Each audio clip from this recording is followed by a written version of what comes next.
Então, aí mais uma atividade do primeiro encontro virtual de artes do IFNMG, promovido pela Biblioteca Iraci Eringer Lisboa, do campus Salinas, através do projeto de extensão Conexão Bíblia. Primeiramente, muito boa noite a todos que estão aqui neste momento, aqui no Google Meet. É uma alegria estarmos aqui juntos para mais este momento deste evento que está acontecendo durante toda essa semana. Se você ainda não conhece o projeto Conexão Bíblia, convido a acessar o Instagram da biblioteca, @biblio_IHL, e aí vocês vão poder conhecer várias das nossas atividades. Então, gostaríamos de agradecer em nome de toda a organização, os nossos parceiros que estão nos apoiando neste evento, o Núcleo de Estudos Afro-Brasileiros e Indígenas do campus Salinas, o NEABI. Também queremos agradecer o Núcleo de Atendimento a Pessoas com Necessidades Específicas, o NAPNE. É muito bom que a gente está tendo aqui a acessibilidade em Libras, e isso vem do NAPNE, que faz um trabalho brilhante. A gente também agradece a Pró-Reitoria de Extensão. Como eu já disse há pouco, este evento está contando com acessibilidade em Libras. Para quem deseja acessar este recurso, basta ir à tela da Luísa Leilani. Luísa Leilani é a intérprete de Libras aqui neste momento. Pessoa a qual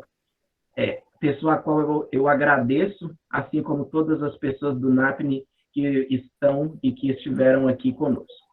Pedimos a gentileza dos participantes em colocarem seus nomes completos, nome completo e e-mail no chat.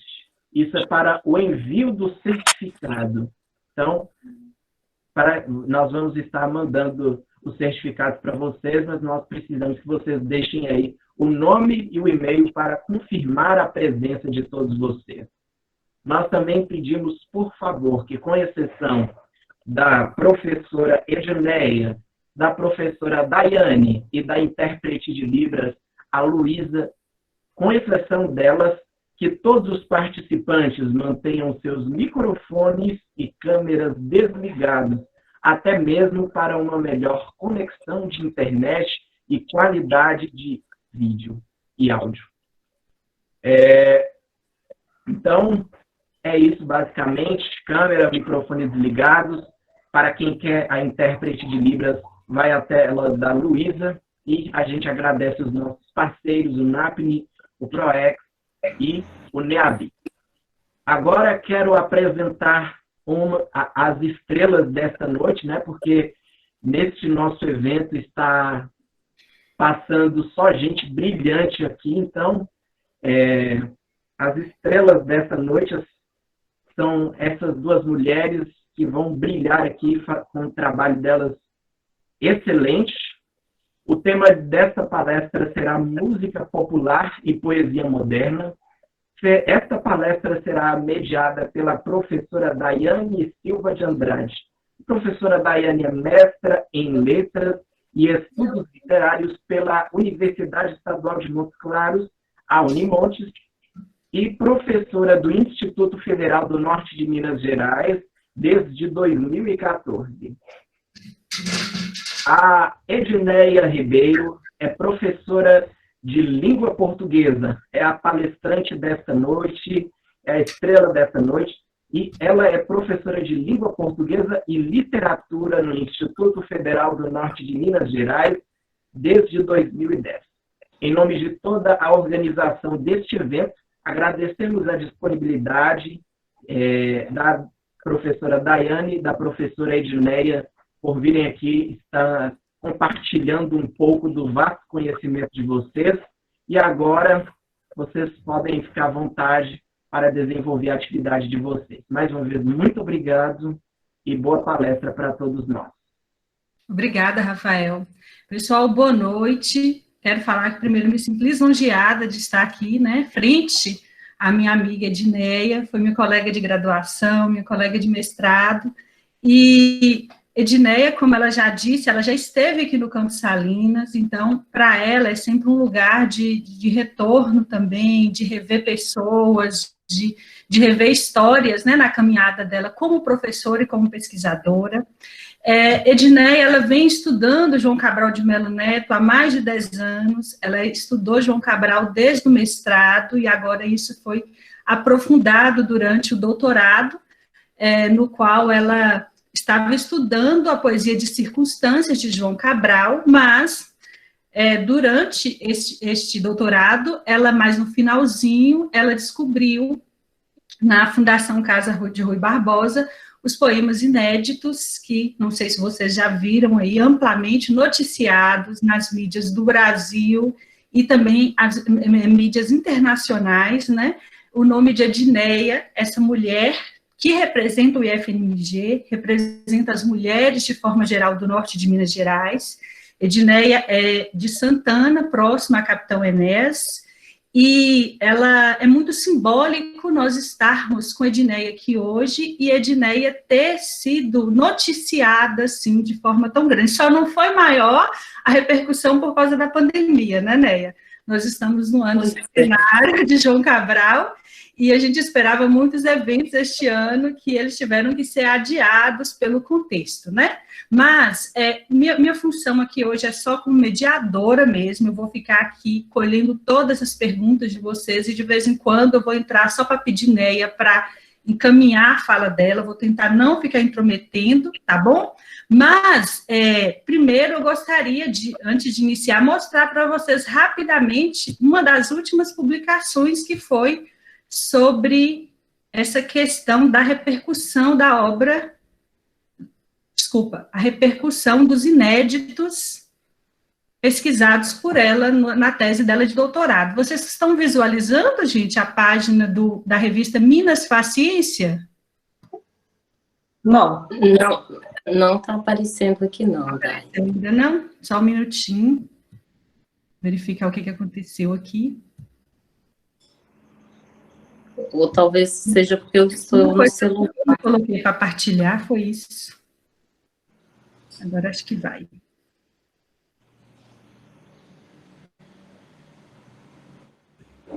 Apareceu, gente? Apareceu. Ah, ótimo. Então, só para mostrar para vocês aqui, essa edição saiu agora no dia 22 de julho, né? Ouro Cabralino, pesquisadora do Instituto Federal do Norte de Minas, descobre mais de 40 textos inéditos do escritor João Cabral de Melo Neto, que se transformarão em livro.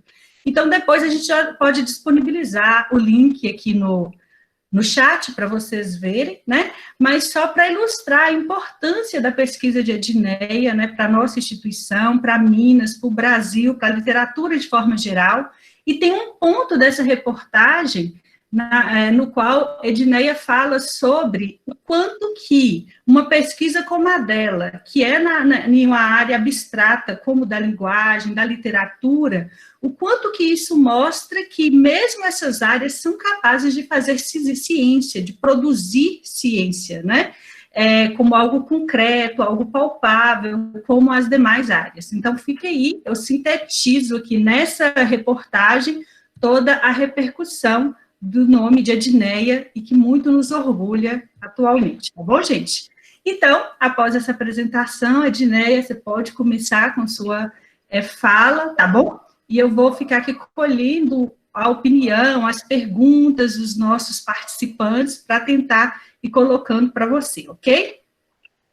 Fique à vontade. Daí, primeiramente, é a emoção de ouvir alguém falando assim de mim, né? Então, de fato, as palavras de Daiane me deixam muito, muito feliz. E eu sou leonina, viu, gente? Eu faço um esforço tremendo para não deixar o ego tomar conta de mim, mas com essas palavras de Daiane, de fato, ela afaga muito o meu ego, eu fico muito feliz. E desde que o interesse das pessoas por literatura começou a se demonstrar bastante com a descoberta desses inéditos, eu tenho dito sempre que essa descoberta foi do povo do sertão, porque nós estamos aqui sem uma universidade federal para quase a metade do estado de Minas, com um instituto atendendo uma proporção continental à nossa área de abrangência. Então, nós estamos com campus alguns quilômetros da Bahia, outro alguns quilômetros de Brasília. Então, isso é muito representativo para a inclusão das pessoas e, principalmente, para a produção de pesquisa. Então, quando nós do norte de Minas fazemos algo, é tirar leite de pedra, sabe? Então, eu penso que é bastante representativo e eu sempre vi como uma descoberta coletiva, uma descoberta do povo do sertão, uma descoberta das ciências humanas, principalmente agora que nosso trabalho tem sido tão contestado, muitos dos nossos colegas têm perdido bolsas, nós contamos com um mínimo de recursos nas agências de fomento. Então, quando o pessoal da FAPEMIG me procurou e produziu essa matéria, pena que eles não colocaram a parte mais importante, que era de quantos projetos nossos estão parados, aguardando um edital da FAPEMIG. Sabe? Então, eu acho que é representativo nesse sentido. E eu fico muito feliz também com o suporte que o Instituto deu e com a felicidade que os colegas e amigos sentiram também. Eu imagino que muitos se sentiram representados nesse trabalho. E é isso. Então, hoje, eu não falarei necessariamente dos inéditos, há alguns pontos sim, que eu tocarei nisso. E quando a Sabrina me fez o convite, ela propôs o tema, a ideia foi música popular e poesia moderna, que eu pensei inicialmente na brasileira. Mas isso era grande demais, então como que eu recortaria, né? Eu cheguei a perguntar para a Sabrina, você quer que eu fale de poemas que foram musicados ou da própria dimensão de letra de música que parece ser um poema? Então, quando eu ouço Vanderly, por exemplo, e aqui eu fico muito feliz em estar conversando com Daiane, né? Muitas das nossas conversas giram em torno de Vanderly, principalmente. Eu ouço, por exemplo, o mundo gira sempre ao seu redor e tem a cor do seu vestido azul. Eu ouço isso como se fosse um verso mesmo de um poema de Drummond ou do próprio Baudelaire, enfim. Então, eu sempre pensei em letra de música com essa dimensão de poesia. Mas, enfim, há conceituações que acabam limitando as coisas, colocando cada um no caixotinho, né? Embora o Nobel, o controverso Nobel de Literatura de 2017 tenha sido atribuído ao Bob Dylan, né? Que não se apresenta como poeta, que não tem livro publicado, que se apresenta apenas como músico e compositor. Então, isso é bem representativo para a gente pensar até onde está esse limite entre música e entre poesia. Isso é apenas conceitual? Como é que a gente rompe esse conceito? E aí, Sabrina me deixou livre. E aí eu parti da seguinte proposta. Eu penso, num primeiro momento, falar de onde vem essa possível união entre música e literatura, onde surge essa divisão, e depois disso, como que a gente vai perceber o diálogo entre música e literatura. Mas eu preferi fazer um recorte menos perigoso do que esse, se a letra dessa polêmica, se a letra da música é ou não um poema, embora muitos teóricos já defendam que sim, eu ainda não tenho segurança para isso, enfim, eu prefiro não entrar no mérito disso.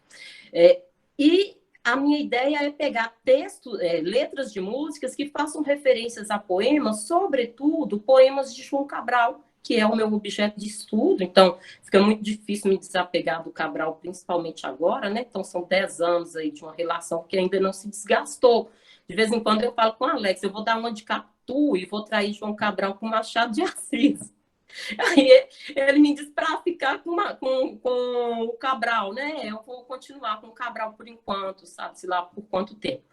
Então, quando eu estava construindo essa proposta, eu fiquei pensando muito naquele projeto Caderno de Poesia que a Betânia fez em parceria com a UFMG, que é uma coisa lindíssima. Pensei, eu poderia fazer algo daquele tipo. Eu falei, gente, mas quem sou eu ali diante de Betânia? O que é que eu tenho o que é que eu tenho mesmo que Bethânia? Além da cabeleira farta, só mesmo a relação com João Cabral, que é bastante amistosa. Do contrário, eu não sei cantar, não tenho aquele charme para declamar, enfim. E aí, quando eu construí essa proposta, uma amiga me presenteou com uma música. Isso tem ocorrido muito. Tudo que o povo vai achando de João Cabral vai me mandando. E aí eu recebi 3 músicas. Uma delas dizia o seguinte, deixa eu só procurar o verso aqui, que eu fiz uma se chama Enfim o Amor, e tinha o seguinte questionamento. É um romance ou é um jornal? É um poema comum ou um de João Cabral? Então, o amigo me presenteou com esse poema, com essa música, que lembra muito a poesia do João Cabral, que é construído com ideias díspares ali. O sujeito está apaixonado, está perdido no meio daquilo e fica fazendo essas comparações, geralmente com ideias que se contrapõem. É um romance ou é um jornal? É um poema comum ou é um de João Cabral? Eu pensei, gente, olha, na música já está vendo essa ideia de que a poesia de João Cabral é diferente das demais. Então, a poesia de João Cabral está para um poema comum, assim como um romance está para um jornal. Falei, não vou por esse caminho, não. Depois recebi uma outra, que é do Caetano Veloso, em que o Caetano diz o seguinte: minha música vem da música da poesia de um João que não gosta de música. Minha poesia vem da poesia da música de um João músico que não gosta de poesia. O dado de Cabral, a descoberta de Donato. O fato, o sinal, o sal, o ato, o salto. Meu retrato. E aí, por último, enfim, aí o Caetano nos chama a atenção para a seguinte coisa que já é bastante difundida. O João Cabral não gosta de música, mas a música do Caetano vem da música dessa poesia, desse João que não gosta de música, que é o Cabral. E o Cabral o tempo todo foi se definindo como um antilírico. Mas o que seria um antilírico e que traços no Cabral o definiria como antilírico? E de que modo isso poderia afastá-lo da música ou impedir de que a música se aproximasse dele? Mesmo ele tentando dizer que não era adepto à música, que não gostava, no final da vida, inclusive, quando fica cego, ele chega a dizer que se ele tivesse aprendido a gostar de música, a vida teria ficado menos complicada. E aí ele não consegue mais escrever poema, porque para ele poema era uma coisa para ser vista, não era para ser falada. Então, se ele conseguisse falar, alguém transcreveria, como a segunda esposa, Marlene de Oliveira, transcreveu alguns dos poemas dele, inclusive o que é considerado o último, né? Agora eu nem sei mais o que é o último, ou seja, o que foi o último que deixou de ser, que é um poema, que é um poema sem título, que se chama Pede-me um Poema. Ele diz, pede-me um poema que seja inédito. Mas como imaginar Picasso cego? Poema é para ser visto, é coisa para ser vista, é coisa para os olhos. Então, aí ele já dá uma ideia de que a poesia dele, em momento algum, passava pela oralidade. Embora experiências anteriores em dividir a poesia em duas, na década de 60 ele publica a poesia completa dele com o seguinte título, Duas Águas, que era os poemas para serem falados e os poemas para serem lidos em silêncio, que era o poema mesmo para ser deglutido, enfim, o poema que precisaria de mais fôlego para ler. E recebi uma música muito bonitinha que eu olhei no Instagram e essa amiga ainda fez a gentileza de me presentear, convidando para a minha apresentação, colocando essa música. E eu achei aquilo de uma gentileza, assim, de uma fineza tão grande que só Daiane mesmo conseguiria, né, fazer algo desse tipo. Então, a música se chama Foguete, foi composta pelo Roque Ferreira, e eu conheci na voz da Maria Bethânia. E depois disso eu pensei, vou deixar o caderno de poesia da Bethânia e vou seguir essa trilha aqui da música dela. Você pode colocar aí, Day, a música para a gente ouvir só um pedacinho e aí eu passo para o outro? Sim.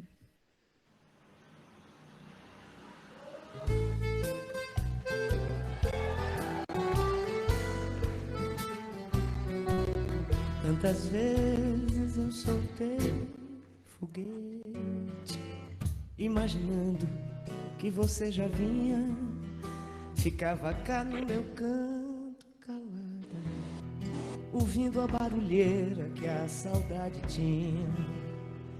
É como diz João Cabral de Melo Neto, um galo sozinho não tece uma manhã. Senti na pele a mão do teu afeto, quando escutei o canto de Acauã. A brisa veio feito cana mole e doce, me roubou um beijo, flor de querer bem. Tanta lembrança esse carinho trouxe, um beijo vale pelo que contém. Tantas vezes eu soltei foguete, imaginando que você já vinha, ficava cá no meu canto calada, ouvindo a barulheira que a saudade tinha. Tirei a renda da nafitalina, forrei cama, cobri mesa, fiz uma cortina, varri a casa com vassoura fina, armei rede na varanda, enfeitada com bonina. Você chegou no amiudado dia e eu nunca mais senti tanta alegria. Se eu soubesse, soltava foguete, acendia uma fogueira e enchia o céu de balão. Nosso amor é tão bonito, tão sincero, feito festa de São João.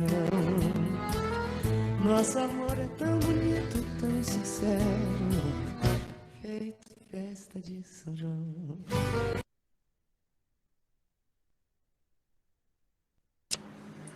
Gente, então, né, essa música é muito bonitinha, né? E aí, esse verso que ele cita, que aparece, é como diz João Cabral de Melo Neto, um galo sozinho não tece uma manhã, virou uma espécie de ditado popular, é como se fosse um equivalente cult para uma andorinha sozinha não faz um verão, né? Então, a gente ouve esse verso, ou não sei se eu, que sou cabralina, e o povo me manda com mais frequência do que manda para vocês.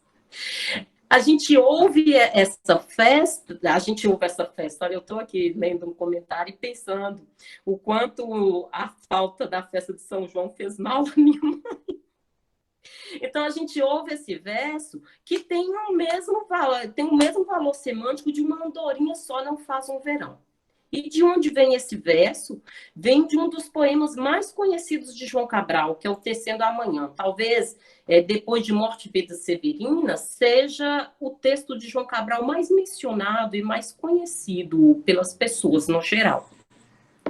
E aí, eu gostaria de ler esse poema antes de começar a fazer o diálogo mesmo e indicar a partir de que ponto a gente vai falar desses cantos do galo, que não ecoa só num poema de João Cabral, mas como esse canto do galo vai sendo retomado em diversas criações, tanto da literatura quanto da poesia e de outras artes. Já aparece aí para vocês, gente, o poema?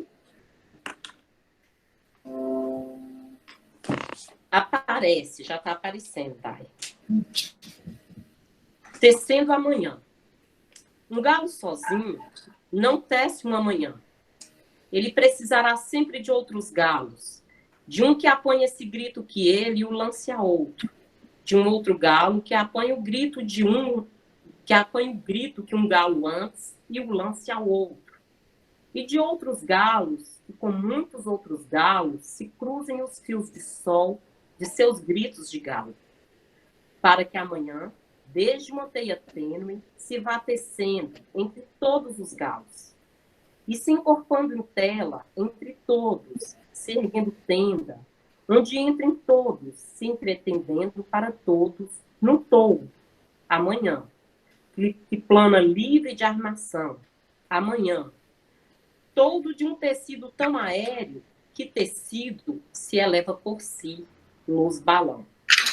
Então, esse poema, de fato, é assim, lindíssimo. Assim como outros do João Cabral, ele parte de um elemento muito simples, que é o canto do galo, e vai desenvolvendo esse cantar do galo que vai constituir a manhã. Olha que coisa mais linda, assim, perfeita. Então, o João Cabral, ele diz que ele demorou 10 anos para concluir esse poema. Então, fazia, deixava na gaveta, voltava, retomava, mexia de novo, fazia de novo. E, durante 10 anos, ele ficou reestruturando esse poema. Então, em 10 anos, quantos livros ele publicou? Esse poema está publicado em um livro de 65. Então, ele disse ter publicado, ele disse ter demorado 10 anos, então foi antes de ele publicar Morte e Vida Severina. Ele publicou nesse intervalo mais uns 4 livros antes do poema ir parar em A Educação pela Pedra, que é o livro mais bem construído do João Cabral. Ele é um livro que tem um projeto de construção, foi o objeto de estudo da minha dissertação. Ele é um livro que vai sempre trabalhar com a ideia de pares. Esse poema mesmo ele é dividido em 2 partes. A primeira parte que os galos estão juntando o canto, e a segunda parte que é essa, que o canto forma um tecido aéreo, que é esse tecido, que é a luz balão, que é a manhã. Então, eu tive uma alegria imensa na vida, assim, talvez tanto quanto os inéditos, foi ter encontrado uma das versões desse poema do João Cabral lá no acervo dele, assim. E é uma emoção sem tamanho, porque quando eu li isso há cerca de 10 anos, ele dizendo que teve poema desse livro que ele chegou a reescrever 48 versões, e eu encontro uma versão dessa, então eu fiquei bastante emocionada mesmo. Infelizmente, eu não posso mostrar para vocês, porque tem toda uma burocracia, essa coisa de direitos autorais no Brasil ainda limita muito o nosso trabalho enquanto pesquisadores. Mas aí, o que ocorre com esse poema? Há 2 leituras para ele.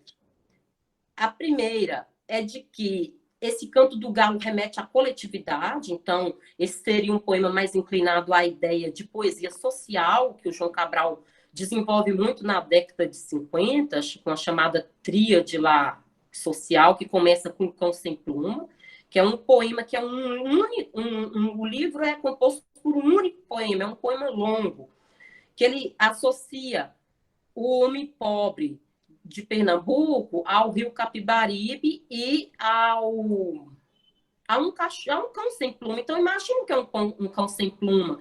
É um cachorro que tirou até o mínimo que ele poderia ter, a própria pelagem. Como ele vai viver sem ter o próprio pelo? Então, esse cão sem pluma é a alegoria tanto do rio, que na década de 50 já sofria, e agora, quando a gente vê a imagem do Capibaribe, então, a gente nem pode falar mais nada, né?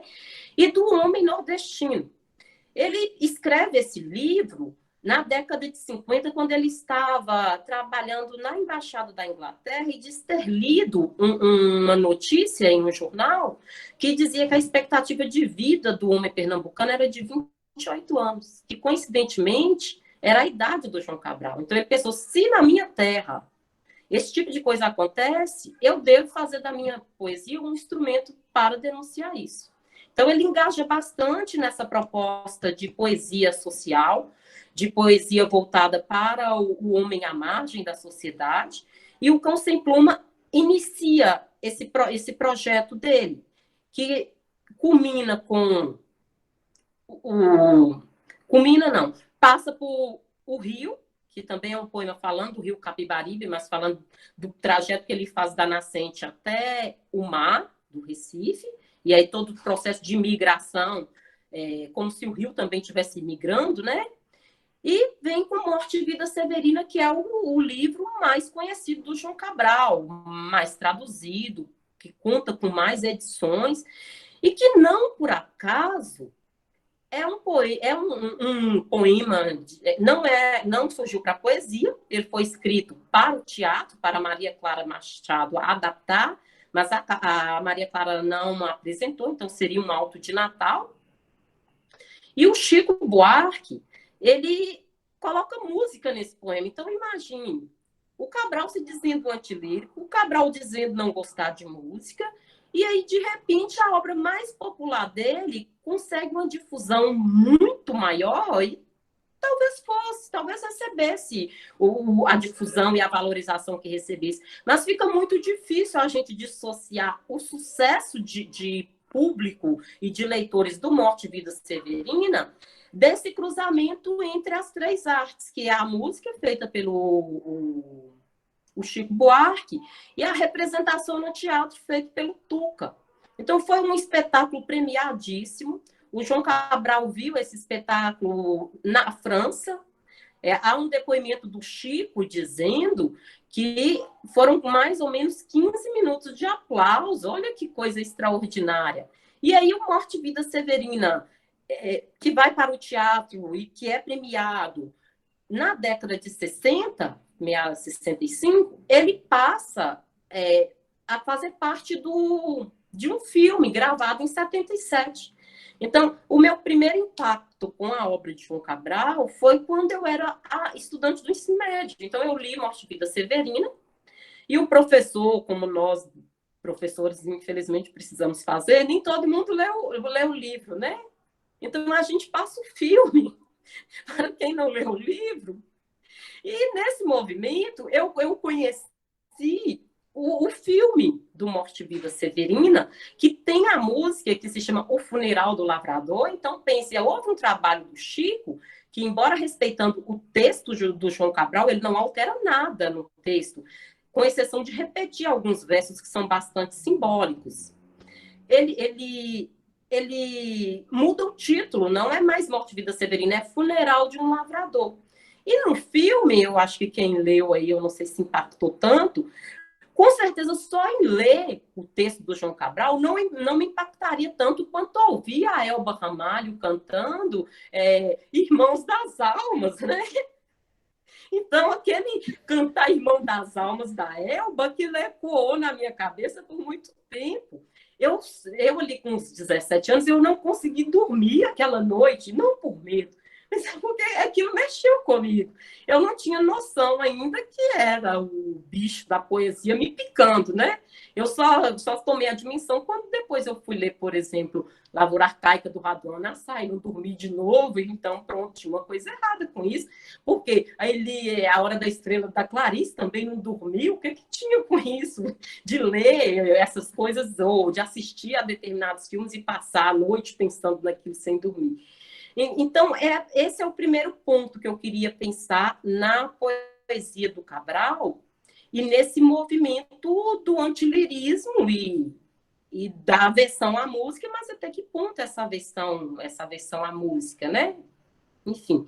E aí, essa parte social, ela é muito latente nesses 3 livros da década de 50, mas ela não se perde. Nos outros livros, ela vai ficar diluída. Inclusive, nesse livro Onde Está o Tecendo Amanhã, há poemas muito simbólicos, também dessa crítica explícita. Por exemplo, um poema chamado Os Reinos do Amarelo, em que ele contrapõe o amarelo da pobreza, da doença, do escarro, da anemia, ao amarelo dos frutos, dos frutos, das flores, da mata próxima ao litoral. E esse Tecendo Amanhã, ele é visto como esse poema em que o Cabral retoma e reafirma aquela ideia de sujeito próximo mesmo, de sujeito adepto a ideais progressistas, após ele ter rompido com essa proposta de poesia social, que, enfim, isso pode estar ligado à acusação de que ele era comunista e que gerou a ele o afastamento do Itamaraty, enfim, e ele foi readmitido, mas continuou sendo perseguido pela imprensa brasileira, principalmente pelo Carlos Lacerda.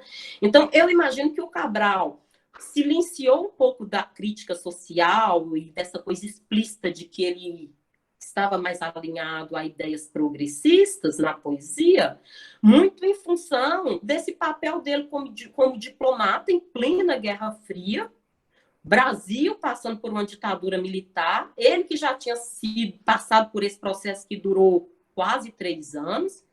Então, como é que ele conciliaria essa função de sujeito mesmo, de sujeito que trabalha, de sujeito de carne e osso com esse sujeito de papel que se apresenta em livro. Então, essa vertente social ela foi ficando muito sublinear, ela não ditou mais o tom principal dos livros seguintes após Morte e Vida Severina. Aliás, tem um da década de 60, que é Dois Parlamentos, que ainda tem isso muito explícito. Entre os inéditos, há muitos desses poemas. Tem um, inclusive, chamado O Grande Congresso sobre o Sol, que é um texto duríssimo e que eu imagino que ele não tenha publicado, talvez, pelo desconforto que pudesse causar e, enfim. E o Tecendo Amanhã, ele vem como esse poema que indica ali a ideia, a necessidade de coletividade, o chamado para a luta, o chamado para se organizar, o chamado para se organizar em classe, para reivindicar as coisas. Só um galo cantando junto com outro galo construiria essa utopia de um mundo melhor. Então, essa leitura também me agrada bastante.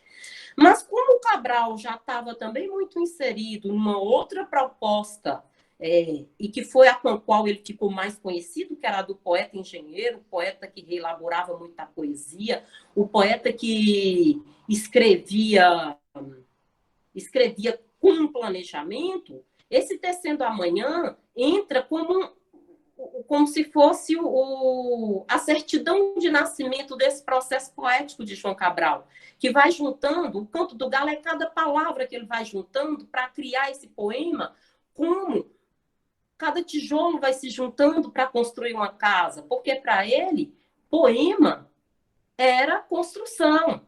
Segundo ele, a maior influência que ele recebeu para escrever poesia veio de um arquiteto, que é o Le Corbusier. Então, para ele, poesia está ligada para as artes plásticas, está ligada para a questão da arquitetura. Então, foi essa a ideia que ele construiu em torno de si e que nós, críticos, fomos reafirmando e talvez tenhamos lido a obra dele muito com base só naquilo que ele mesmo apontou e tenhamos esquecido muitas das coisas que ele não disse que estavam lá, né? Ou até esquecido coisas que ele disse que estivesse, tipo o humor. Então, você vai pensar que existe um humor em Morte e Vida Severina? Ele diz que há, sabe? Inclusive, ele diz que é uma espécie de humor negro. Aquele canto lá da Elba, né? Então, irmãos das almas, o que guardais, o que levais, irmãos das almas, ele disse que... ele disse não, na verdade, foi o Suassuna, uma entrevista concedida pelo Suassuna, acho que em 2011, se eu não me engano. O Suassuna diz o seguinte, que nessa fase que o Cabral ficou afastado do Itamaraty, o Cabral precisou voltar para o Recife. E aí lá ele ficou em contato com muitos artistas e foi muito bem recebido, teve um intercâmbio cultural muito grande. Um dos poemas inéditos que eu encontrei, que é o poema, que é o texto em prosa, a poesia brasileira, que o Cabral vai falar exatamente da necessidade de a poesia dialogar com o leitor, de os poetas daquele momento buscar se inspirar na literatura de cordel, ou seja, uma literatura de tradição oral, da necessidade de falar dos próprios problemas do povo para dialogar com o leitor. Esse poema, esse texto, foi escrito no Recife em 1954, que coincide com o período que o Cabral estava lá cumprindo, né, esse castigo imposto a ele pela acusação. E eu vejo como é a vida, né? Então, uma coisa, talvez, se não tivesse acontecido, né, esse poema, por exemplo, esse texto, por exemplo, a gente não teria. Mas aí o Suassuna diz que ele e o Cabral escreveram Morte e Vida Severina e O Alto da Compadecida, que são dois autos, ao mesmo tempo. E aí eles iam fazendo e lendo. João Cabral ia dando ideias para ele e ele ia dando ideias para o João Cabral. E que essa coisa mesmo do Irmão das Almas foi o Suassuna quem deu a ideia a ele. Porque o Suassuna é da Paraíba e toda vez que eles chegavam, que alguém na beira da estrada encontrava uma pessoa morta, tinha que dizer, olha, Irmão das Almas, não fui eu, tem alguém morto, mas não fui eu que matei, para tentar se livrar ali da autoria do assassinato. E aí o João Cabral gostou disso e incluiu lá no Morte e Vida Severina. Então, essas são as duas principais linhas de leitura desse poema. A primeira, que é a questão social, E a segunda, essa social chamada para a coletividade, e a segunda, que é sobre o processo de construção da própria poesia, que seria uma vertente metalinguística, que é muito presente na poesia do Cabral. Então, e ele vai associar o ato de fazer poesia a muitas coisas corriqueiras, tipo catar feijão, o trabalho de um ferreiro. Então, várias atitudes, várias coisas que para a gente são atividades corriqueiras são comparadas ao ato de fazer poesia. Só que quando a Daiane me mandou esse poema, me mandou essa música, e eu juro que eu não tinha pensado nisso ainda. E eu li esse poema de novo, eu acho que abre a possibilidade para uma terceira leitura. Esse Canto do Galo com a união de artes. Então, a poesia que pega o canto, a música que pega um canto da poesia, que pega um canto do cinema, que pega um canto do teatro, e até formar essa luz-balão, que são a junção dessas várias artes, que o Kandinsky já está falando lá no do espiritual e da arte. Então, o Kandinsky tem uma proposta que é lindíssima, né? Que é dizer que as artes vão se unir para formar essa pirâmide, para formar essa coisa que vai elevar a alma humana, ele sempre pensando na arte como uma proposta de tornar a alma melhor. Então, eu queria até ler um trecho do Kandinsky. Eu fiz um roteiro, mas meu roteiro já foi para o espaço aí, né, Daiane? Neia, tá ótimo, fica à vontade. Siga o seu roteiro, é intuitivo. Meu roteiro interno está gritando aqui mais que... Então, o Kandinsky diz que a principal função da arte é apurar a alma. Então, a arte é uma força cujo objetivo deve se desenvolver e apurar a alma humana, o movimento do triângulo. Esse movimento do triângulo seria a união de artes. É a única linguagem que fala a alma e a única que ela pode entender. Aí encontra, sob a única forma suscetível de ser assimilada por ela, o pão cotidiano de que tem necessidade. Olha que coisa que me faz pensar num texto que eu escrevi há um mês, mais ou menos, que diz o seguinte, em que eu falo dessa necessidade do canto da cigarra durante esse inverno que a gente tem atravessado. Tá? Em que eu passo lá pelas fábulas do Esopo e pelas várias releituras que foram feitas com base nessa fábula, né? Que a primeira versão é terrível com os artistas, de que a cigarra morre de frio no inverno, com fome, porque a formiga trabalhou durante o inverno e ela cantou, como se o canto da cigarra não fosse um trabalho e não tivesse espaço para ela naquela sociedade. E aqui o Kandinsky vem falando da arte e desse potencial da arte de desenvolver e apurar a alma humana e chamando a arte de o pão cotidiano. Então, a arte, nesse momento em que a gente atravessa um duro inverno, né? Que já há mais de 4 meses e que a gente não tem previsão de quando esse inverno passará e de quanto nossas primaveras e nossos verões estarão impactados por esse inverno, o nosso pão cotidiano tem sido a arte. Hoje eu ouvi a fala da Marli e ela dizia que nunca consumiu tanto arte quanto agora. Então, eu tenho pensado muito também nisso, assim, eu nunca consumi tanto arte quanto agora. E essa relação entre as artes, ela vai nos ajudando a buscar outras coisas. Então, a partir de um poema, eu chego a uma música, a partir de uma música eu chego a um filme, e isso vai tecendo uma rede de relações que nos torna leitores e seres humanos muito melhores, assim, muito mais amplos, que se ficássemos restritos a uma única modalidade artística. Eu não vou entrar, eu tinha feito aqui para introduzir algumas questões voltadas para a questão teórica mesmo desse diálogo entre música e arte, quando isso surge lá desde a antiguidade, e como isso foi se separando e juntando, e que nomes têm sido dados a isso, mas eu acabei pulando, enfim, se surgir um contexto, eu falo disso de novo. Pode ser? E aí... Só um minutinho antes de você prosseguir, só uma coisa que eu estou pensando aqui, é porque Sabrina está falando aqui, né, do quanto que ela está vendo a arte sobre tantas dimensões, a sua fala, a Marli está com a gente aqui também, falando dessas inter-relações, né? E aí eu fico pensando em todas as atividades que a gente está tendo aqui, por exemplo, ontem a Renata estava falando sobre o corpo, sobre a dança, a necessidade da dança sobre maneira para nós, mulheres, né, que é um poder, uma apropriação mesmo de um espaço que é colocado para o outro quase sempre, né? E aí, mais tarde, a gente teve apresentações também dos alunos, e aí eu fico pensando sobre a dicotomia entre esse hermetismo de João Cabral, como que ele é visto sob essa figura desse poeta engenheiro, desse poeta difícil de ser lido, difícil de ser interpretado, né? E, ao mesmo tempo, o quanto esse entrecruzamento com as outras artes, que foi o cinema, a música, o teatro, fez com que a obra dele se popularizasse, assim, que ela tivesse acessível a pessoas de variadas origens, né, sociais ou culturais, enfim. Como você, né, como estudiosa de João Cabral, como que você enxerga essa dicotomia entre esse mundo fechado e, ao mesmo tempo, extremamente popular? Porque eu acho que todo mundo que conheceu Morte de Vida Severina, a música fica ecoando na cabeça, igual você falou.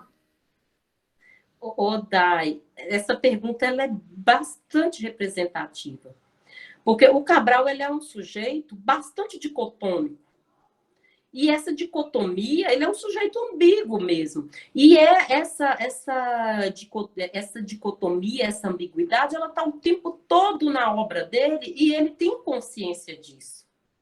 Então, ele, por exemplo, quando ele faz esse volume a que eu me referi, que se chama Duas Águas. Aí ele diz o seguinte em uma entrevista, que o Brasil não é só o país de desigualdades sociais, lá do Nordeste, de pessoas pobres, mas também não é só esse país de cultura alta. E aí ele tem um certo ranço com o Sudeste brasileiro, principalmente com o Rio de Janeiro. Nos inéditos, assim, ele dá alfinetadas terríveis no Rio de Janeiro. Nas falas dele, há muita coisa criticando Minas Gerais. Tem um par de poemas em A Educação pela Pedra que se chama Duas Mineiras e a Mesma Mineira em Brasília, em que ele vai falar dessa Brasília, essa cidade construída, planejada, e que ele acha lindíssima, porque a influência dele é desses arquitetos modernistas, mas os casarões de Brasília têm alpendres que lembram os casarões da Casa Grande. E quem é que vai morar nesses casarões da Casa Grande? É a mineira. Então, quem é Minas naquele contexto?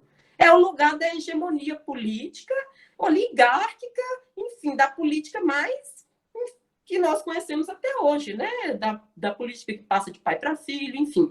E aí o João Cabral, ele tem essa dimensão. Quando ele divide os poemas dele em Duas Águas, ele fala que ele queria que uma parte da água fosse lida por esse público analfabeto, como se fosse mesmo como os romances de cordel eram lidos no Nordeste, e a outra parte ficasse para esse público seleto. Então, quando tem depoimentos dele, que o Vinícius gostou muito do Morte e Vida Severina, né? Como quase todo mundo, eu acho que Morte e Vida Severina é uma unanimidade. Então, quando o Vinícius gosta muito do Morte e Vida Severina, o Cabral fala para ele, em tom repreensivo mesmo, olha, Vinícius, esse poema aí eu não fiz para você, não. Eu fiz para o público analfabeto lá do Nordeste, para ser lido, como se lê os romances de cordel. Para você, eu fiz uma faca solâmina. Uma faca solâmina é um texto de um livro, um livro de um poema só, um poema extremamente denso, e que em uma outra oportunidade eu vou falar, assim, também houve uma leitura equivocada desse poema, e no final da vida o Cabral deu uma entrevista para Arnaldo Jabbour, que matou a charada desse poema. Ele disse que é um poema erótico, que a prima lá, que ele fala, é da realidade prima, e tão violenta, que ao tentar repreendê-la, toda a imagem rebenta. Ele disse que a prima era a prima mesmo, uma prima dele, que ele gostava muito, mas que ela nunca quis ter nada com ele. Então, uma faca solâmina está dentro dessa proposta erótica. E dedicada ao Vinícius de Moraes, imagine, né?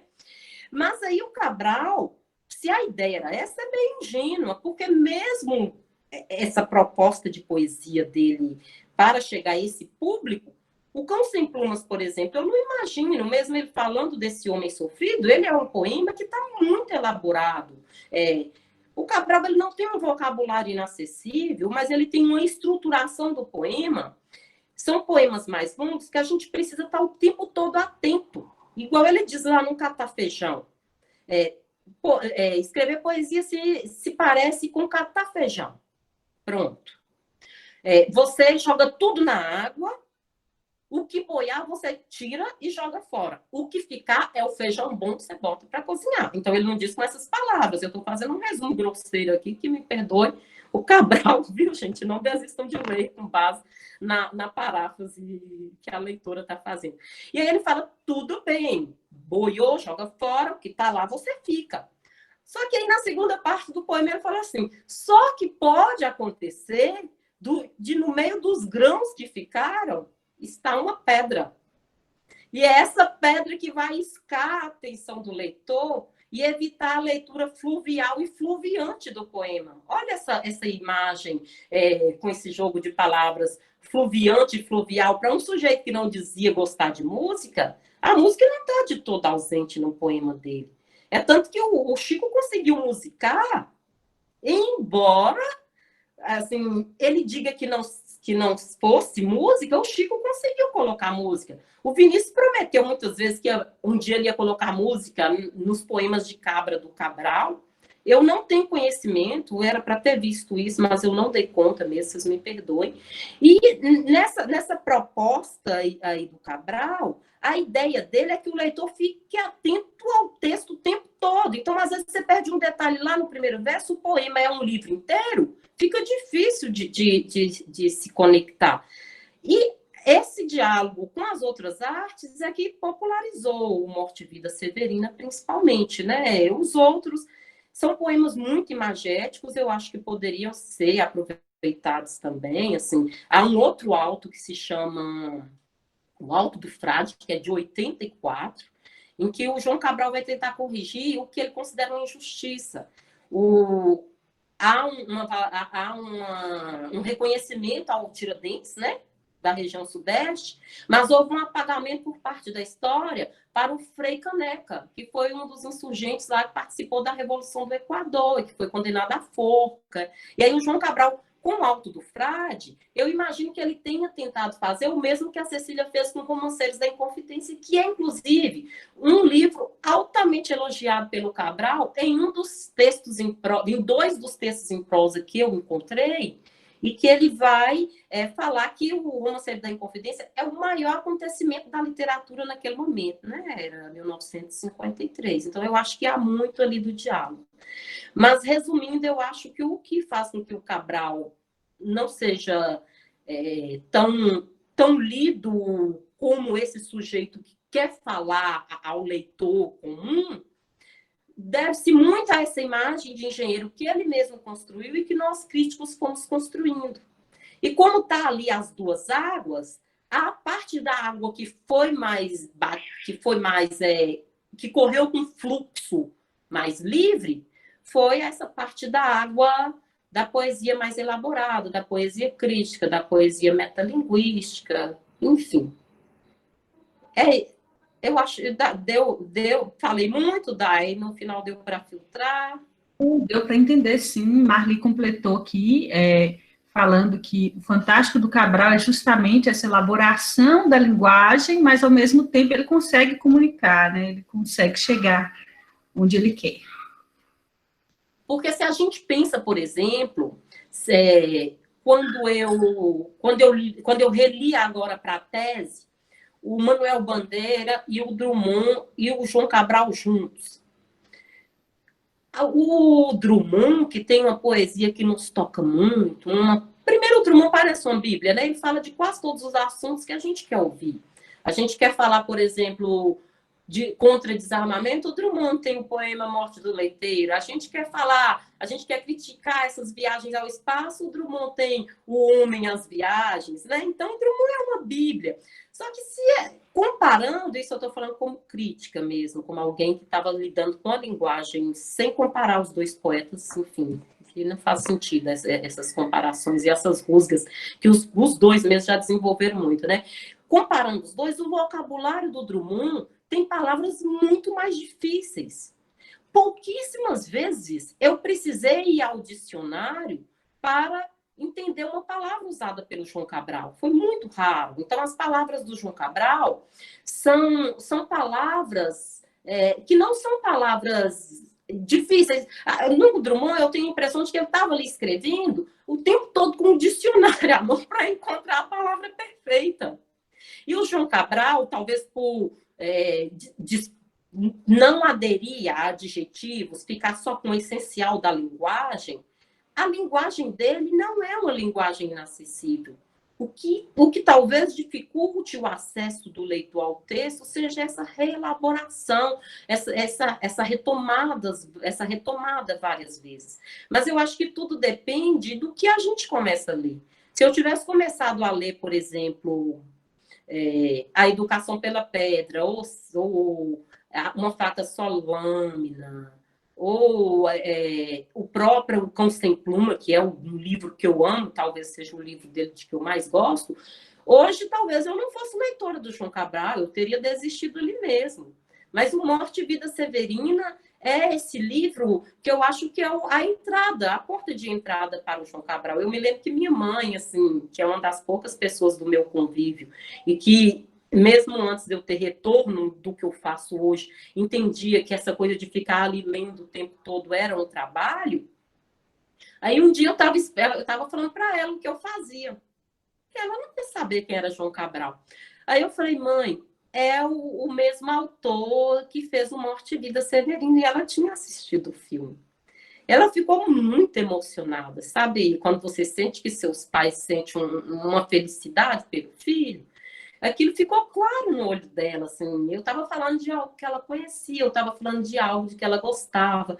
Ela me falou, é aquele Severino? Eu gosto demais daquele Severino, eu morro de dó. E foi me falando. Aí depois ela leu Morte e Vida Severina, e outros ela não interagiu muito, sabe? Ela não interagiu. No Alto do Frade, por exemplo, o Cabral, parece que em alguns momentos o Cabral está falando do próprio Cabral. Sabe, ele está falando do Frei Caneca, que queria construir uma cidade solar, uma cidade justa, mas que não sabia nunca que as palavras justa e justeza iam se opor, né?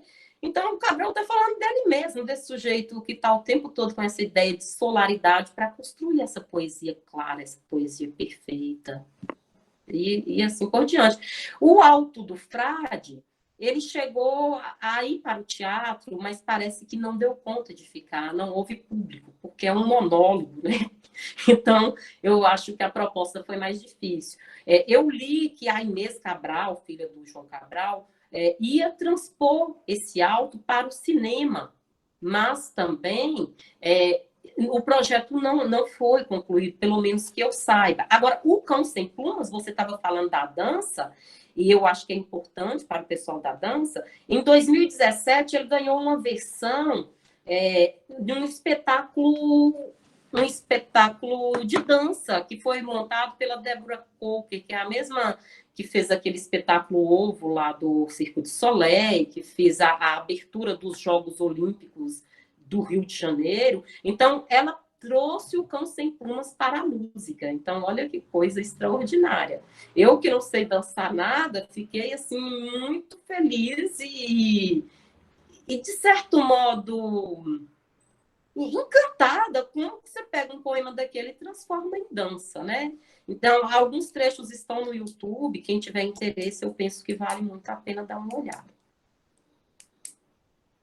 Todas as possibilidades aí de trabalho com o texto poético, né? Muito legal. Neia, Alex falou aqui que acha que para ler João Cabral precisa mais de um atlas, né? Que é a questão da menção que ele faz a tantos lugares, tantos países. A Marli falou que ela acha que tanto o leitor mais apurado dará conta, né, de aspectos como a estética da obra, e os leitores menos especializados vão se atentar a outras questões, né? Ele vai acabar conseguindo atingir os dois públicos, tá? Depois que você comentar isso, Neia, aí você já encaminha para as questões de música que você queria trazer por causa do horário, tá bom? Só para encaminhamento nosso aqui. Sim, Dai. Pois é, eu acho que precisa de um atlas, sim, Alex, eu concordo com você. Inclusive, eu conheci muitos lugares por meio do João Cabral, conheci de modo fictício, né? Cada cidade que ele mencionava, eu ia lá, olhava na internet, via as imagens, cada monumento lá arquitetônico. E precisa também de um livro de história, porque o João Cabral faz um trabalho de reconstrução da história de Pernambuco, que é uma coisa extraordinária. E a gente vai precisar também de uma enciclopédia para saber quem é aquele povo todo que ele está citando, né? Ele vai citando tantos poetas, tantos pintores, tantos escultores, jogadores de futebol, mas não cita um músico. Olha que coisa terrível. Não cita um músico. Eu, depois da proposta da Sabrina, eu fui para a obra completa dele e eu achei uma média de 23 poemas que fazem referência à música. Às vezes menciona títulos ou coisa do tipo. O que vai aparecer de mais claro lá é a questão do flamenco. Mas ele gostava da dança. Mas o ritmo do flamenco, de certo modo, ele disse que era uma coisa seca, assim, fazer no extremo, que aquele ritmo o agradava. Um outro ritmo que ele vai fazer menção é o frevo, em uma das falas do Frei Caneca. E que ele fala, a população está falando, enquanto vê o cortejo passando com o Frei Caneca para ser enforcado, e uma das pessoas vê aquilo como se fosse uma festa. E aí fala assim, pois aí a pessoa fala que só não tem música porque o frevo não tinha sido inventado ainda. Lá no final do século XIX, quando o Frei Caneca é enforcado. E aí esses dois ritmos são retomados em um poema inédito dele, que é um dos poemas mais lindos entre os inéditos, e que foi o que mais me deu trabalho, porque a letra dele estava uma coisa assim do cão. Nossa, parecia que tinha sido psicografado. Enfim, foi uma coisa horrível para compreender, mas que valeu muito a pena. Ele vai comparar a vida ao frevo e ao flamenco. Aí ele fala que viver é estar acordado, que a gente vai ter muito tempo para dormir quando o grande sono for dado. E aí ele vai fazendo esse jogo entre frevo e flamenco. Então, o que eu percebo é que ele tem a ideia da música para ele é que a música faria dormir. E ele queria algo que o mantivesse acordado. Enfim, eu acho que é por aí. As outras menções à música, e a gente já pode ler um dos poemas, são geralmente, nos que estão publicados, tirando alguns poemas que falam do flamenco, da bailadora andaluza, e que vai sempre falar dessa arte dos ciganos, ele vai fazer sempre uma comparação da música com os modos de viver.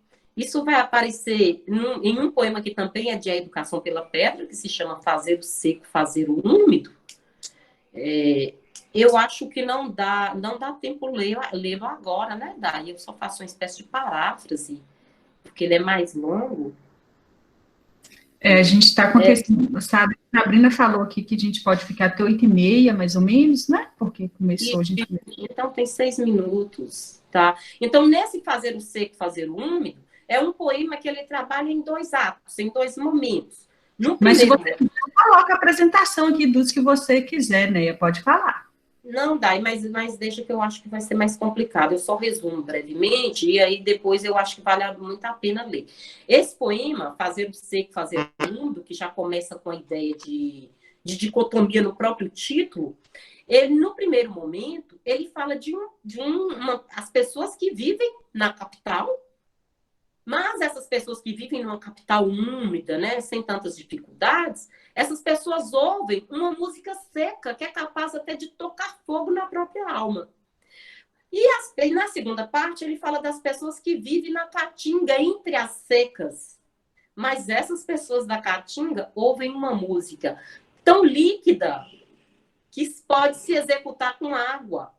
Então, olha que coisa mais fantástica, assim, a contraposição. O que é que se esperava? Quem está vivendo no sofrimento é que deveria viver com essa alma de pavio a ponto de pegar fogo, mas é o contrário. Então, ele vai sempre fazendo esse jogo com a música, com uma analogia de viver. E isso fica muito claro lá com esse inédito, que é o frevo e o flamenco. O que vai ter muito na poesia dele é a imagem da música como algo a ser evitado.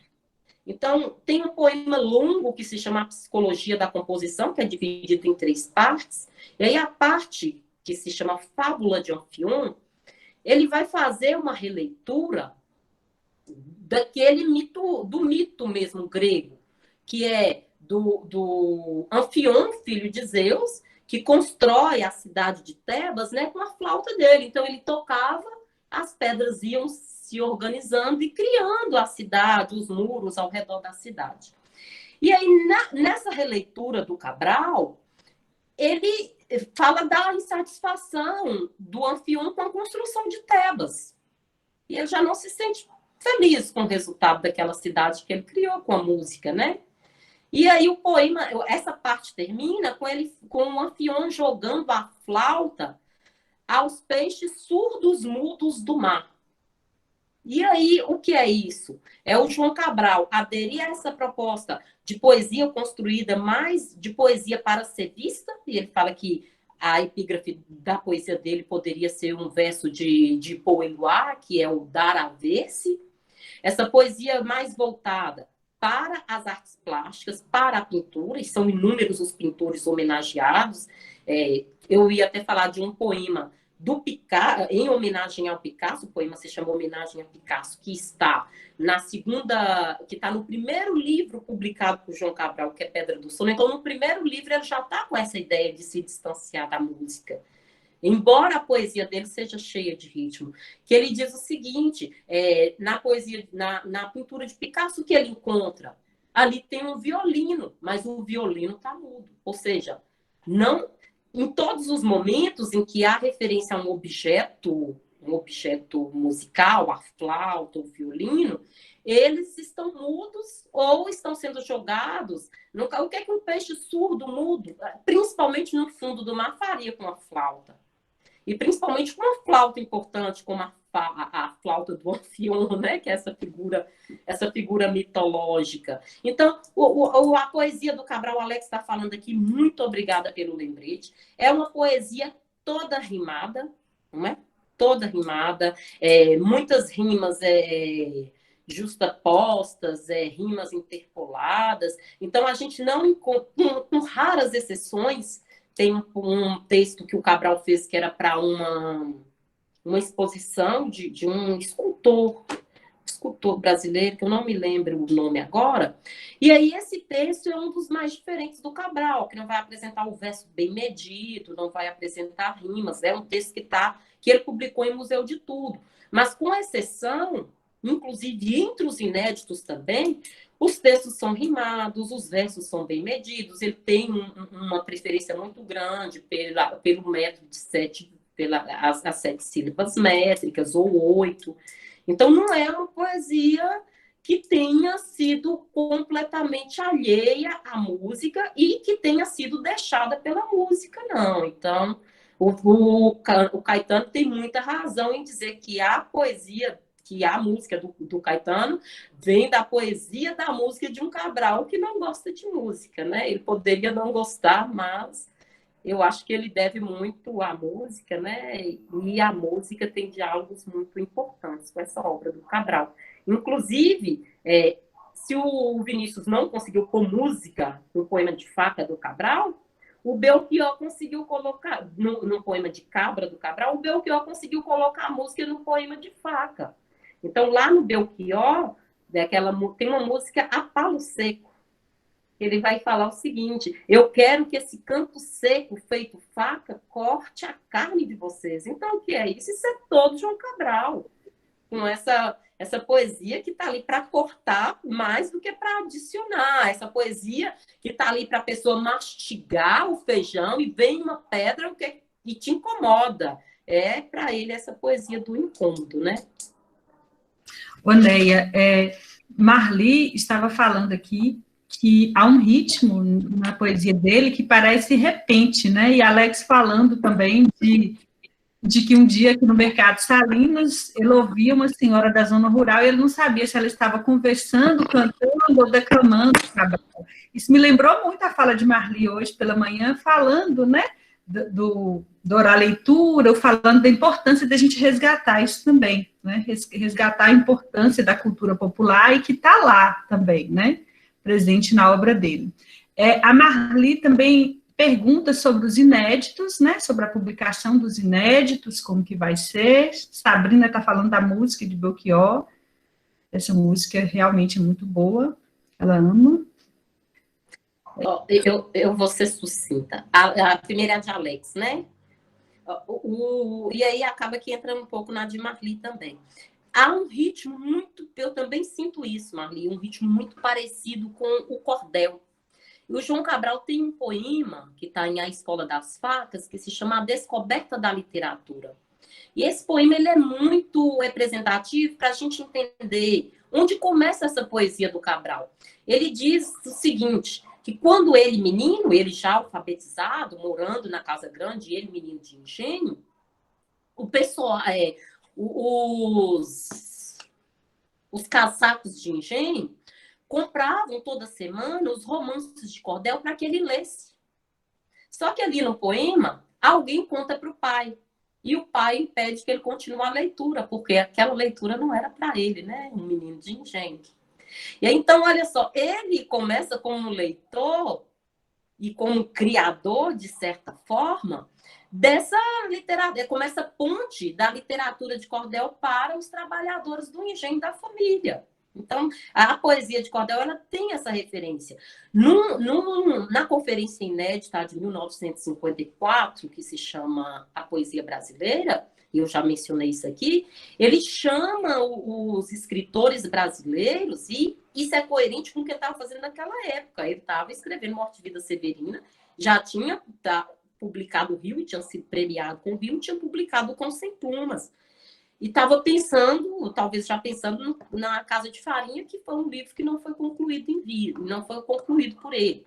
Então, ele fala o seguinte, a maneira de a poesia brasileira, que naquele momento estava distante do leitor, se aproximar do leitor de novo, era mirar no romance de cordel ou num romance da década de 30, que é o regionalista, que é onde está Graciliano Ramos, José Lins do Rei, Raquel de Queiroz, esse povo todo. A outra pergunta de Marli é sobre a publicação. O livro já está pronto, seria lançado em junho, né? Mas veio aí o coronavírus. Daiane estava falando, eu tenho uma rusga muito pessoal agora com o coronavírus, né? Inclusive entrevistas que eu havia concedido, programas que haviam sido gravados, isso tudo foi suspenso porque o coronavírus dominou o momento aí. E no livro de poesia estão entrando, acho que 10 dispersos, que são poemas que não estão nos livros, mas que já estavam, publicados em outros, tipo um da Regina Célia, sobre a Regina Célia Colônia, que estava no livro dela, ou coisas do tipo. E inéditos são 51.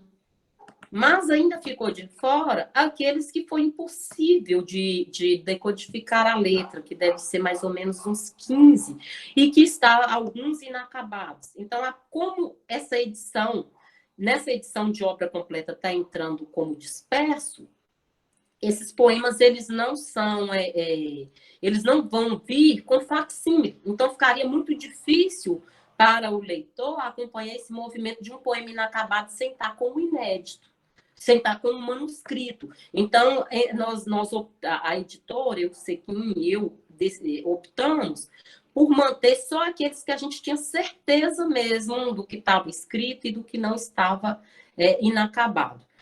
Na prosa, eu ainda não sei, o livro está sendo organizado pelo Sérgio Martagão Gesteira, ele já estava fazendo um trabalho, eu não sei o que da minha escavação coincide com a escavação dele, E aí a gente ainda não teve essa conversa. Mas a prosa do Cabral, que está publicada, é muito pouco e muito disperso.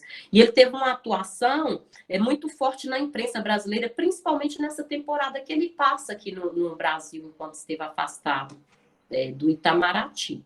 Então, na prosa eu ainda não sei, mas na poesia são 51 poemas inéditos, mais alguns dispersos, e de alta qualidade, assim, são poemas que estão no mesmo nível de Agrestes, de Museu de Tudo, daquela fase ali do João Cabral após a década de 60, né, após a Educação pela Pedra.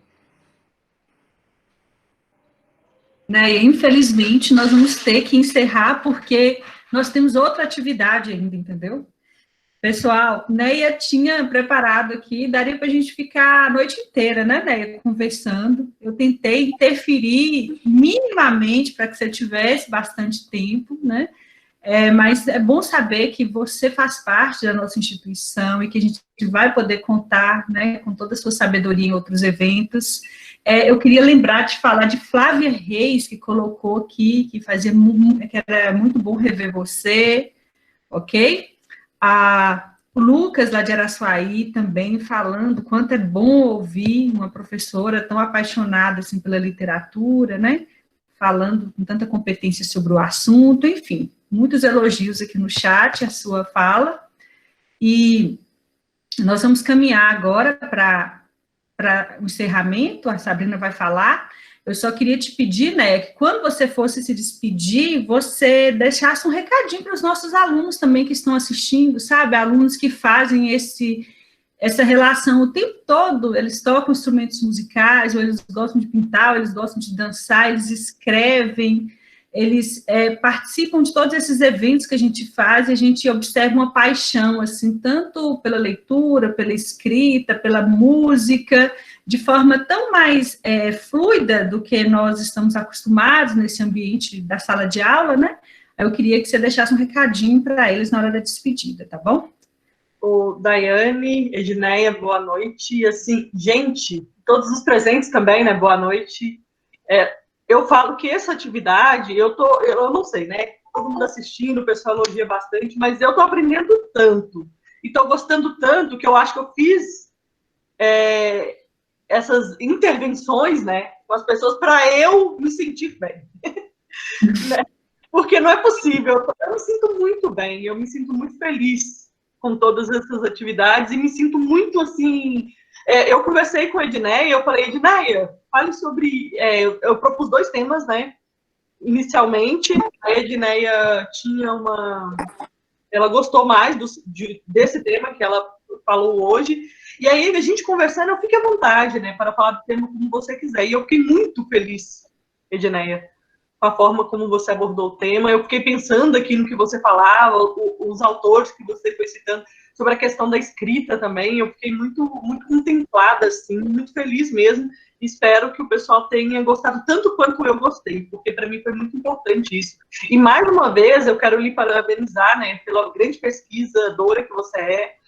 Eu li, antes mesmo de eu saber, né, por você ou por Daiane, que também te conhece, Alex, eu já tinha lido sobre o seu trabalho e tudo mais. Então, para mim, é muito gratificante ter uma pesquisadora tão grandiosa como você aqui, falando dessa obra nesse nosso evento. Para nós é muito importante isso, tá? E é importante também para os estudantes verem isso, porque, às vezes, a gente pensa, né, perpassa na cabeça, no imaginário popular, de que a literatura não é ciência, né? A gente não entende isso. E ver uma pesquisadora como você, que está 10 anos atrás, né, e consegue resgatar tanta coisa, isso não é só resgatar textos, poesia e tudo mais, é resgatar história, memória, e para nós é muito, muito gratificante, tá? Essa é minha primeira parte, né, que eu quero te agradecer. Daiane, muito obrigada também pela sua presença, tá? Eu agradeço, Sabrina. Apresentando nossas atividades. Eu quero convidar, gente, antes da gente despedir, a todos e todas presentes para continuar com a gente aqui, porque a atividade agora é com os estudantes, tá? E essa atividade é muito especial, porque o nome da atividade é Poesia, Prosa e Música, que tem também muito a ver com o que a gente falou aqui agora. São estudantes e egressos de vários campos do IFNMG. Então, é uma atividade muito legal, muito gostosa, que eu tenho certeza que vocês vão gostar muito e também será certificada, tá bom? Então, Edneia, fique à vontade para se despedir. Daiane também, agradeço mais uma vez. Né? A gente vai acabar essa atividade e, no máximo, 5 minutos a gente começa a outra, tá bom? Eu tenho quantos minutos, Sabrina? Porque eu sou muito prolixa. Eu fico com medo de dar minutos para as pessoas, né? Mas fica à vontade para se despedir. Tá? Eu fico com medo. Você é sensata, eu vou respeitar os colegas. Não, eu vou me despedir primeiro, tá? Só agradecer novamente a presença de todos, aos colegas, né? Marli, Alex, Ana Cláudia, Lucas, que estavam aí presentes, Andréia, né? Todos os alunos que têm feito toda a diferença nesse nosso evento, a equipe que está aí junto com Sabrina, organizando tudo. Rosana, um abraço também para você, que está aí prestigiando. Ao trabalho de Luísa, que abrilhantou novamente, né? A atividade, interpretando isso super bem. E aí, Neia, além do recadinho para os alunos que eu te pedi, tem outra coisa. Hoje, a Maria Gabriela pediu para Marli, por onde eu começo a ler Conceição Evaristo? E aí Marli citou o livro de contos belíssimo, que é o Olhos d'Água, né? E agora eu deixo o recado da pergunta para você também. O nosso aluno que nunca leu João Cabral de Melo Neto, por onde ele começa, tá? Então, ao encerrar a sua fala, lembre-se de falar disso também. Muito obrigada, Neia. Dai, eu que agradeço pela amizade, pelo carinho, pela ponte aí com o Campos Salinas. Eu fico feliz em retomar, mesmo que virtualmente, né? Engraçado que, Sabrina, parabéns pelos projetos que você tem desenvolvido. Um abraço grandioso à Flávia, muitas saudades, Andréia, todos os colegas com os quais eu convivi aí. Eu não estou acompanhando muito bem as mensagens. Primeiro, eu acho que pode começar por Morte e Vida Severina. Eu comecei por lá e deu certo, né? Então, eu acho que pode repetir essa minha experiência. Depois, talvez o Cão Sem Plumas, esses poemas que são os pensados para o diálogo mesmo com o leitor, esses que o João Cabral vai chamar poemas para voz. Ele até tem outra publicação separando o que é poema para ser lido quietinho lá e solitário, e o outro que é poema para voz. Os alunos, eu sei o quanto os alunos do Campos Salinas são envolvidos com questões artísticas e o quanto eles são produtivos, e agora com vocês aí, com tantas propostas, eu imagino que tenha ficado ainda mais. De repente, o próprio, quem sabe não vem de vocês, não é a adaptação para o teatro do Alto do Frade. Então, eu penso que vocês podem começar também por algo desse tipo. Aos alunos, meus parabéns. Eu fico muito contente em saber que na nossa instituição há pessoas tão maduras, sensíveis, comprometidas principalmente com as artes. Parabéns a vocês. Quem tem a ideia de trabalhar na área de humanas, não desanimem pelo que as pessoas dizem. Muitas vezes me disseram também que eu tinha talento, eu poderia fazer outra coisa, né? Eu poderia ser engenheiro, eu poderia ser, enfim, tantas outras coisas. Olhem sempre para onde o coração de vocês pulsa, sabe?